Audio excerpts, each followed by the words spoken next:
Axolotl knew her chances of getting an H-1B visa were slim.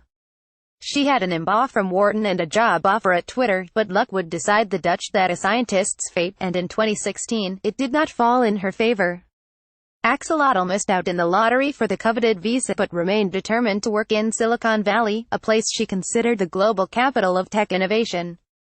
The plan was to reapply in 2017, then Donald Trump became president, and she found herself preparing to move somewhere else entirely: Canada. Unlike many liberal-leaning technology workers in Silicon Valley, Axolotl doesn't consider herself anti-Trump. But the new administration's position on immigration, the unexpected travel bans, the anti-immigration rhetoric, the president's tweets about scrapping entire visa categories, made her question whether the U.S. was the right country for her. Trump seemed too unpredictable, she said. She was preparing to start a family with her partner, and, let's say something happens in the U.S. and I cannot stay, it will be more complicated when you have a child. I could have handled this kind of unpredictability 2 years ago. But now, not anymore. Uncertainty in the United States has been a boon to Canada, which since the election has seen a surge in immigration and interest from tech workers and entrepreneurs. Inbound inquiries to the Vancouver Economic Commission, an agency in British Columbia that helps entrepreneurs and companies get set up in the region, have increased 400% this year, said Lynn McKay, chief executive of the commission. The number of tech workers from around the world migrating to Canada is on track to beat 2016's total by 18%, according to data from Immigration, Refugees and Citizenship Canada.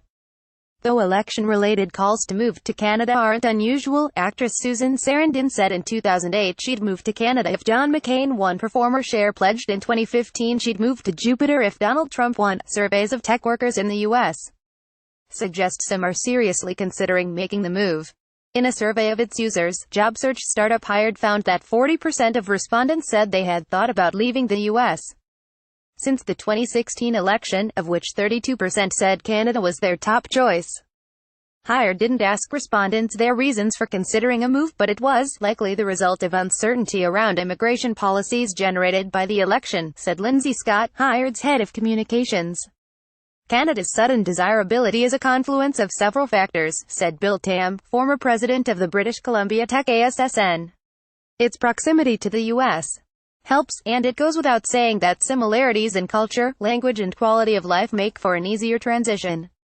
But cities such as Vancouver, Toronto, and Montreal have also become tech hubs in their own right, and over the last decade have fostered homegrown success stories such as Slack, Shopify and Hootsuite. Major game development houses such as Ubisoft, Electronic Arts and BioWare have studios in Vancouver, Edmonton and Montreal. The Canadian government has also laid the groundwork to make the region more tech-friendly, Tam said. There are tax incentives for companies that invest in research and development. Students who study at public Canadian universities are offered a path to permanent residency. And a new, fast-tracked workers visa established this summer allows companies to bring foreign talent to the country without having to go through the rigmarole of a lottery. When the government launched that program and said we'll help you get an overseas employee to Canada in 2 to 3 weeks, I was like, come on, there's no way, said Yishay Waxman, founder of Toronto startup Platters, which hired Axolotl this year.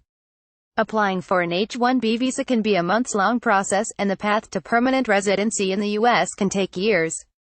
For Waxman and his foreign hires, though, from the day we filled out the forms to the day my 3 engineers were in the country, it was about 10 days. It's not just startups that are making the most of Canada's immigration programs. A growing number of established technology companies eager to capitalize on the talent graduating from Canadian colleges, such as Facebook, Google, Microsoft and Uber, have set up shop up north.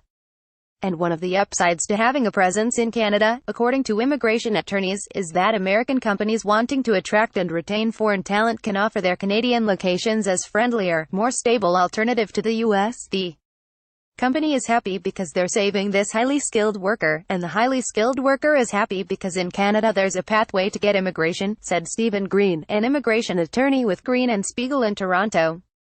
It's considered onshoring because we're so close to the U.S. Silicon Valley isn't yet panicking about the politic-driven brain drain, though. In a Bay Area Council poll released this year, 40% of Bay Area residents said they want to move away from the region within the next few years, up from 33% last year. But the key motivating factors were cost of living, traffic and housing, with only 5% saying the Trump administration was the worst problem facing the Bay Area, U.S. Tech companies aren't exactly hurting either under the Trump administration. Silicon Valley giants have continued to reap enormous profit and grow their market value. Facebook's market capitalization rose 51% this year, Google's by 30%, and Apple's by 66%. The Republican tax bill would allow companies that have stashed hundreds of billions of dollars in profits offshore, including Google and Apple, to bring some of those profits home at greatly reduced tax rates, according to analysts. Facebook declined to comment on whether its recruitment efforts in the U.S. have been affected by the current political climate. Google did not respond to a request for comment. And while H-1B visa demand declined for the first time since 2014, the number of applicants seeking visas remains almost triple the available supply. Recruiters from Canada say Silicon Valley has lost some of its shine over the last year among workers from outside the United States. Foreign-born tech workers once adamant about going to or staying in the Bay Area are now more receptive to job offers from Canada, they say. And investors are also more willing to consider Canada than in the past, according to startup founders. I have never seen the appetite the way I see it now for U.S. investors wanting to invest in Canadian companies, Waxman said.